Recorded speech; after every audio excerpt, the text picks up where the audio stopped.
Yogyakarta dikenal sebagai kota budaya dan kota seni.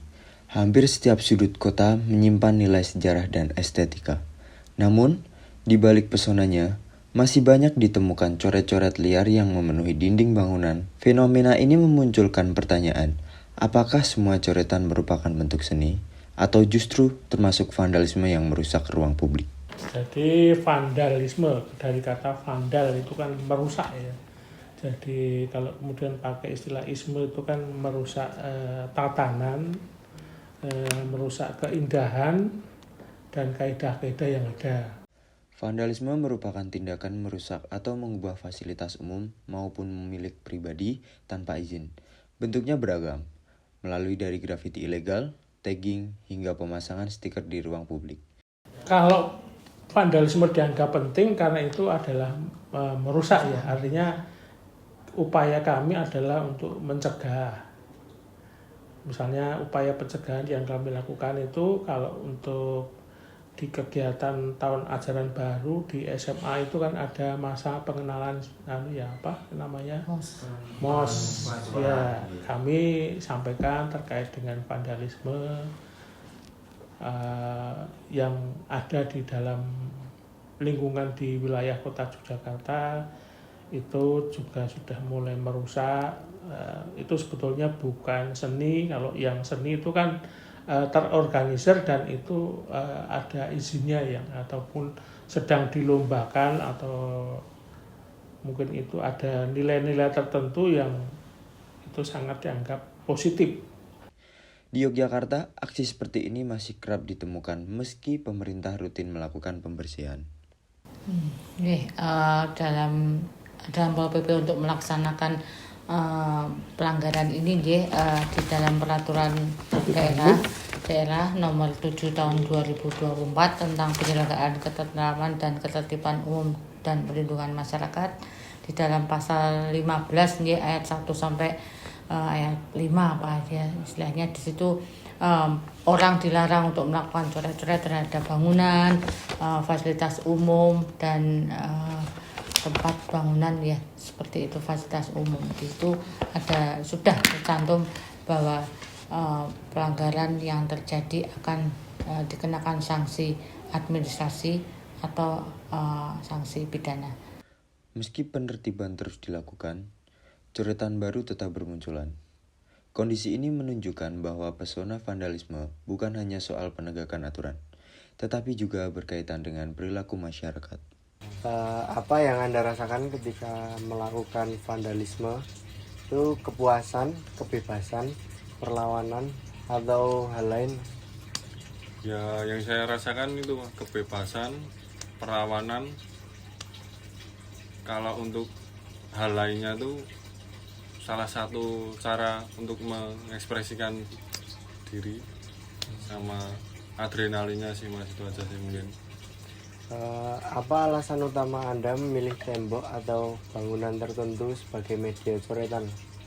Kalau untuk alasan media di tempat umum itu kayak misal baliho capres, politik lah mas, itu aja boleh terpampang di mana-mana. Masa kita sebagai rakyat gini mau menyuarakan tidak boleh. Pengakuan pelaku menunjukkan bahwa aksi vandalisme tidak selalu didorong oleh niat merusak. Ada motif pencarian identitas, pengakuan kelompok, hingga sensasi yang dirasakan ketika berhasil meninggalkan jejak di ruang publik. Dari aku pribadi, selaku pelaku grafiti, aku ngelihat kuwi sebagai proses sih mas. Jadi kayak karena biyen aku awalnya coret-coretan dalan tuh mas, kayak vandal-vandal dan segala macem. Nah harapannya itu kayak yang awalnya vandal-vandal coret-coret, semakin kesini semakin nyoba terkonsep, semakin nyoba buat piece dan lain sebagainya. Nah kuwi aku malah respect mas.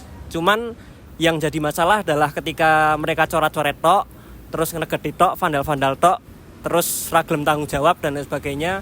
Bahkan kemarin yang beberapa yang viral tuh mereka ngerusak karya mural dan lain sebagainya. Nah itu sing aku jadi kurang respect sih mas. Karena nek buat aku, nek kowe wani medun ning dalan, kowe kudune duwe karya sing proper sik ngono, gek medun. Bagi seniman grafiti, Media berkarya bukan sekedar tembok kosong. Ada etika, izin, hingga tanggung jawab terhadap ruang publik yang harus dihormati. Sejak kapan Mas Heri mengetahui bangunan atau lingkungan ini menjadi sasaran vandalisme? Sebenarnya jujur saya tidak tahu sejak kapan, tetapi ketika dari saya sudah kerja di daerah sini, saya sudah melihat vandal-vandal ini udah dicoret-coret.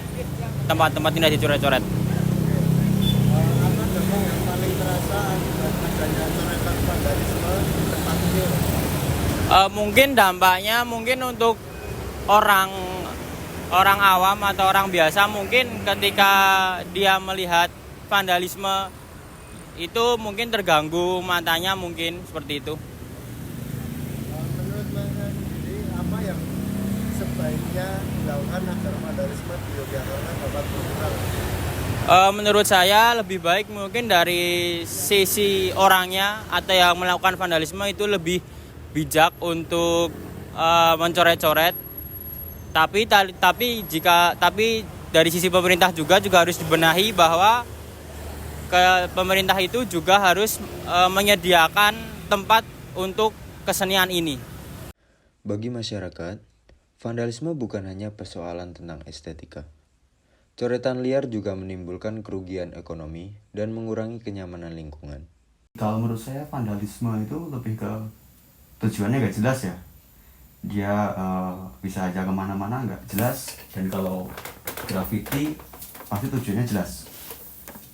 Dia lebih terkonsep, lebih ada nilai visual, lebih nilai seninya, dan menurut saya dia lebih matang sih. Menurut pakar seni, aksi vandalisme umumnya tidak memiliki tujuan artistik maupun pesan yang jelas. Tindakan ini lebih sering berupa perusakan fasilitas umum tanpa izin sehingga menimbulkan kerugian bagi masyarakat. Sebaiknya, grafiti legal dibuat dengan persetujuan atau izin dari pemilik ruang, memiliki konsep dan tujuan yang terencana. Grafiti dan vandalisme adalah dua hal yang sering dianggap sama, padahal memiliki perbedaan yang mendasar. Grafiti dapat menjadi karya seni ketika dibuat dengan izin dan menghormati ruang publik. Sedangkan vandalisme merupakan tindakan merusak yang berdampak pada masyarakat. Menjaga Yogyakarta sebagai kota budaya bukan berarti membatasi kreativitas, tetapi menghadirkan ruang berekspresi yang bertanggung jawab. Dengan kolaborasi antara pemerintah, seniman, dan masyarakat, kreativitas dapat terus tumbuh tanpa mengorbankan wajah kota.